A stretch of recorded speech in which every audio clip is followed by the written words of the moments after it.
Good afternoon, everyone. I am Dr. Ritesh Agarwal. I work at Chandigarh in India. It's a research center north of New Delhi. I hope you're aware of New Delhi. New Delhi is the capital of India, and I'm a respiratory physician there. And I see a lot of patients with allergic fungal rhinosinusitis, which is a kind of fungal allergy in your sinuses, and allergic bronchopulmonary aspergillosis, which is allergy by the fungus in the lungs. So that's me. And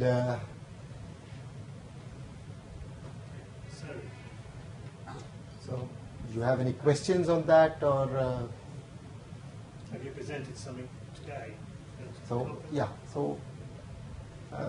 Basically these are two allergic conditions, and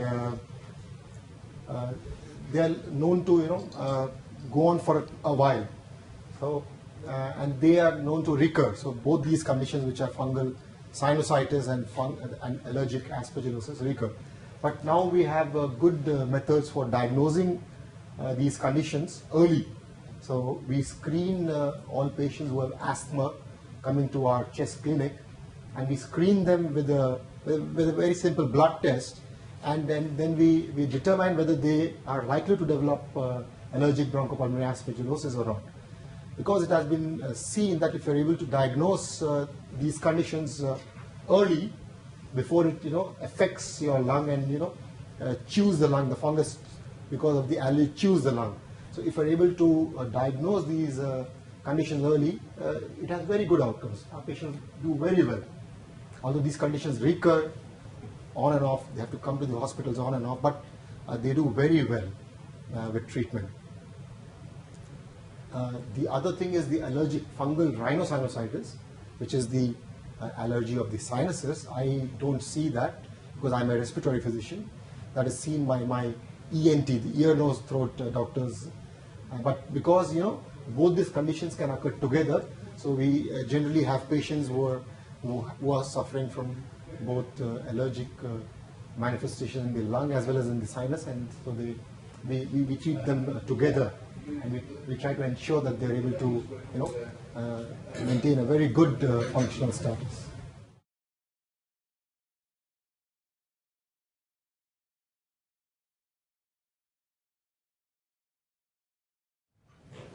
Treatments are basically different in these two conditions. So the primary management in allergic diseases of the sinus is a small endoscopic surgery.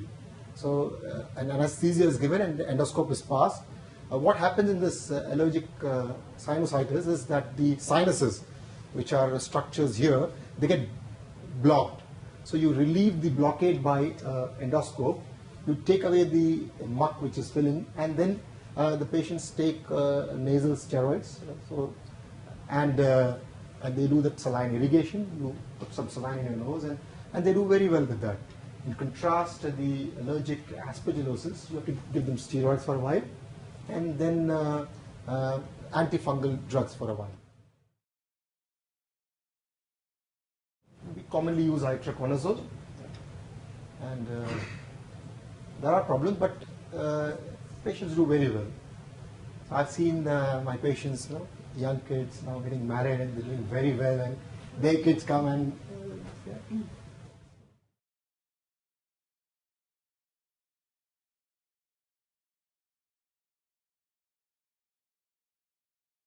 those definitions of intermittent will change. So intermittent means 6 months at least. Yeah. So the definitions for intermittent is different. These are medical kind of definitions. So intermittent means 6 months. So they will be on itraconazole for at least 6 months. And then you take them off. And then we try to take them off, observe them if they are doing well or not. Some do very well, but some don't. And if they don't do well, then we have to give them for a longer period than 6 months. Otherwise, 6 months is the minimum period which is required.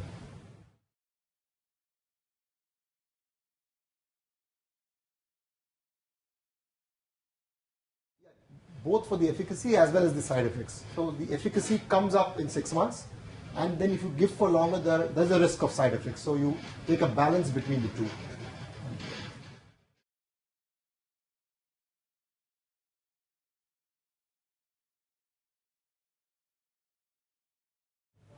It could be both.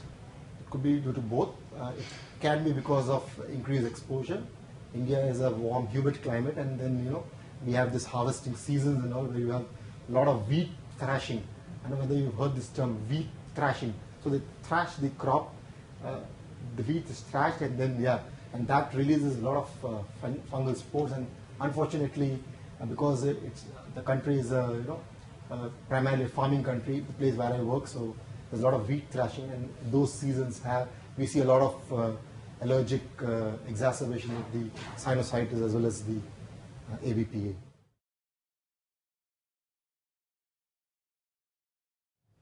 So if you ask cure is no, in that sense. So you can't cure the disease, but what we have learned over the last decade or two with a lot of good research and because of patient support, and we have learned that we can control the disease to an extent that it's a normal.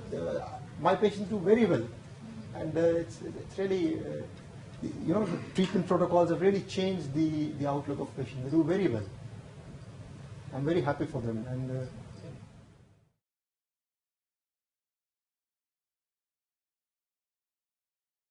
There can be two things. One is because of the itraconazole to the human body. So you can have edema, liver dysfunction, there's nerves can get affected, and there can be interaction with other drugs.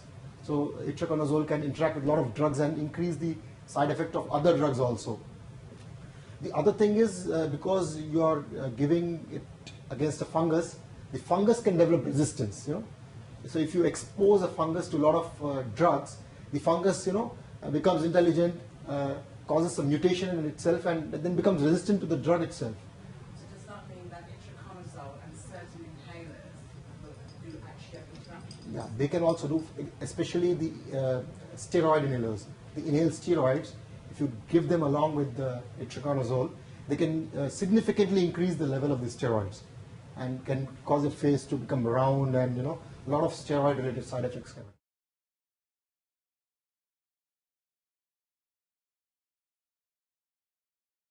We are a tertiary referral center. So what I do is not reflecting the population, because these patients are referred because it's like the national aspergillus. We are not like the national aspergillus. We are kind of a referral center for ABPA. So a lot of patients are referred from the community, from other hospitals too. So in my clinic, almost 40% will have some allergic reaction to aspergillus, and almost 15% of the asthma patients have ABPA. And because it's a referral center, almost 25 to 30% of the asthma patients are severe asthma patients. All the bad asthma patients are referred to our clinic.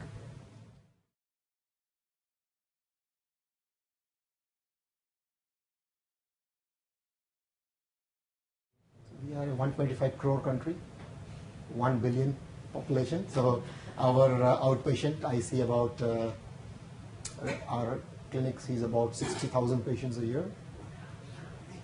So it's a huge number because of the population, and of that, if you can say 25% is there. So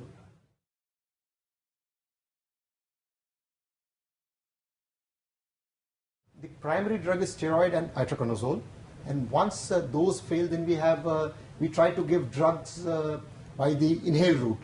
So we have amphotericin B, which can be given by the nebulized route.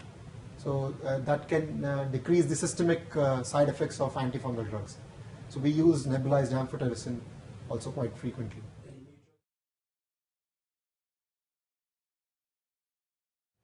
It will first come in the UK and the US, and then it will come in India. So currently we just had posaconazole available, So because of the marketing strategy, it comes late in these, and our patients have to really wait for a while. Some drugs, however, come before. But most of these antifungal drugs are very expensive drugs. They take a while before they come to India.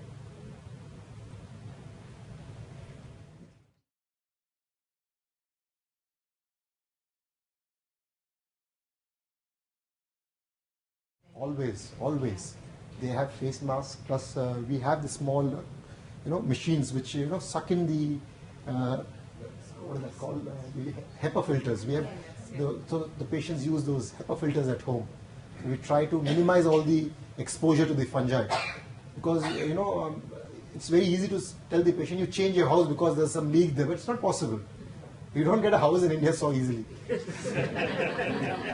so you have to, you have to change you have to do the best possible. So we use these machines and so on. We try the best possible thing. We get the house painted twice a year and so on, but that's what we can do. You can't just,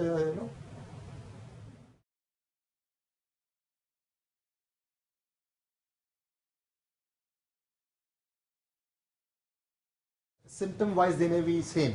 Both the patients will have breathlessness and cough, expectoration. But if you have some phlegm, thick phlegm which is coughed out, that will point towards allergic aspergillosis. But that is not a very good kind of test. So that's why we screen all patients. So irrespective of the symptoms, we will screen all patients with a blood test, the specific IgE against Aspergillus fumigatus. And those who are positive will undergo other tests for the diagnosis of ABPA. This will ensure that you don't miss anyone. Because we have certain stages in ABPA, a stage where the lung is not damaged. And then if you don't diagnose it early, then the lung becomes chewed. You develop this bronchiectasis, holes, punched out holes in the lung. So we want to diagnose ABPA before that complication occurs. So that's why we screen all of them. So it's a simple blood test. The patient come to hospital, some test is being done. So that's a simple test. It's not very expensive. In India, it costs about 300 rupees, 3 pounds.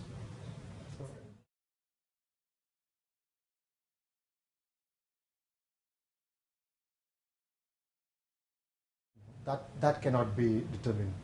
That you cannot determine when a patient has developed, because surprisingly, sometimes the patients with ABPA, they are silent. So you do an X-ray and suddenly you find that the X-ray is abnormal.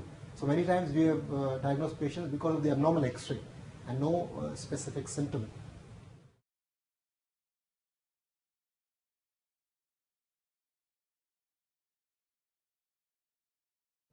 We don't treat all our patients who have severe asthma and fungal sensitization with antifungal drugs. So first we try to optimize their therapy. We have these dry powder inhalers. Are you aware of these dry powder inhalers? We have this single dose, so wherein you have to put the capsule into the device, punch that capsule and take a breath. Sometimes patients, swallow that rather than taking. And we had a patient who said, my asthma is not getting better, doctor, not getting better, and he had been referred from a center. So I said, can you please show me how you take your inhaler? So he started taking off his coat, jacket and everything. He took the inhaler, sprayed it on the chest, and he said, so we can laugh it out. I also laughed out, but then it's a reflection of there's no time. In the primary center, it's so busy, they write the inhaler and they give the inhaler, so the patient has to figure out how you take. And for him, the easiest way is to spray on the chest. And so first, what we try is we optimize our medical therapy. Every time, if a patient walks in the clinic, he has to get the inhaler, show the technique. We check, double check, triple check that the technique is proper. And then, if that is improper, then we think that something else is working. Because I have seen, because I have been working in the severe asthma, that most of the time there's simple things which are, or the house is so humid. I mean, the house is it's a leaky house. So we don't take care of that. The asthma is not likely to improve.